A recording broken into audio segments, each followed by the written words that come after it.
आज दुनिया के सामने एक बड़ा सवाल खड़ा हो गया है। क्या वैश्विक व्यापार और तेल सप्लाई पर फिर से बड़ा संकट आने वाला है? और इसकी वजह है ईरान की एक चेतावनी जो सीधे दुनिया के सबसे अहम समुद्री रास्तों में से एक से जुड़ी हुई है। दरअसल ईरान ने लाल सागर के एक बेहद महत्वपूर्ण शिपिंग रूट को लेकर ऐसी धमकी दी है जिससे पूरी दुनिया में चिंता बढ़ गई है।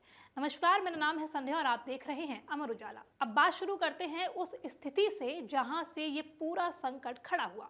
ईरान पहले ही हॉर्मुज स्ट्रेट को प्रभावी रूप से बंद कर चुका है, जिसके कारण फारस की खाड़ी में समुद्री यातायात बुरी तरह प्रभावित हो गया है। और अब ईरान की नज़र एक और बेहद अहम समुद्री रास्ते पर है जिसका नाम है बाब अल मंदेब स्ट्रेट। समझते हैं कि ये बाब अल मंदेब आखिर है क्या।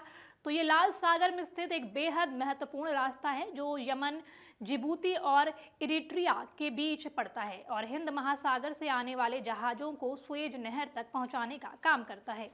यानी ये रास्ता यूरोप और एशिया के बीच सबसे छोटा और सबसे ज़रूरी समुद्री लिंक है और यही वजह है कि आज ये दुनिया के सबसे व्यस्त व्यापारिक मार्गों में शामिल है, जहां से दुनिया के कुल समुद्री व्यापार का करीब 1/4 हिस्सा गुजरता है।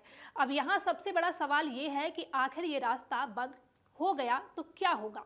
तो इसका असर बहुत बड़ा हो सकता है। पहली बात, दुनिया की तेल सप्लाई पर सीधा असर पड़ेगा क्योंकि हर दिन करीब 50 लाख बैरल तेल इसी रास्ते से गुजरता है।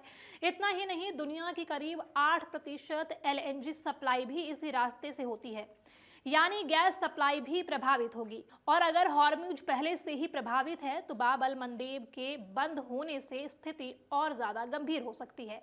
अब यहाँ एक और अहम पहलू जुड़ता है हूती विद्रोहियों का। दरअसल यमन में सक्रिय हूती विद्रोही ईरान के समर्थक माने जाते हैं और उन्होंने पहले भी इस क्षेत्र में कई हमले किए हैं। रिपोर्ट्स के मुताबिक वे 100 से ज़्यादा व्यावसायिक जहाज़ों पर मिसाइल और ड्रोन से हमले कर चुके हैं और कुछ जहाज़ों को नुकसान भी पहुंचा चुके हैं। इतना ही नहीं, उन्होंने एक मालवाहक जहाज़ को हेलीकॉप्टर के जरिए हाईजैक भी किया था, जिससे इस क्षेत्र की सुरक्षा पर गंभीर सवाल खड़े हुए थे। अब अगर ये हमले फिर से शुरू होते हैं या इस स्ट्रेट को निशाना बनाया जाता है तो दुनिया की सप्लाई चेन पर भारी असर पड़ेगा, कुछ हद तक वैसे ही जैसा 2021 में हुआ था। अब स्वेज नहर में एक बड़ा जहाज फंस गया था और पूरी दुनिया में सप्लाई चेन रुकी हुई थी। अब इसी खतरे को देखते हुए दुनिया भर की शिपिंग और तेल कंपनियां पहले ही सतर्क हो गई हैं। कई कंपनियों ने इस रास्ते से अपने जहाज़ों की आवाजाही कम कर दी है और इसका असर अब बाजार पर भी दिखने लगा है। ब्रेंट क्रूड की कीमत करीब $100 से बढ़कर $115 प्रति बैरल के ऊपर पहुंच चुकी है। यानी तेल महंगा तो ट्रांसपोर्ट महंगा और फिर हर चीज़ महंगी, चाहे वो खाने पीने का सामान हो, रोजमर्रा की चीजें हो, सब पर इसका असर पड़ सकता है।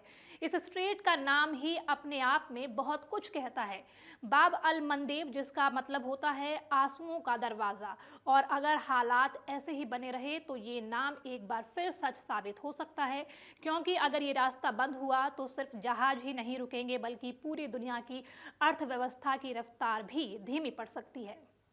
आपके राज्य की खबरें, आपके शहर की खबरें सबसे पहले जानने के लिए देखते रहें अमर उजाला। चैनल को सब्सक्राइब जरूर कर लें और पाएं हर अपडेट।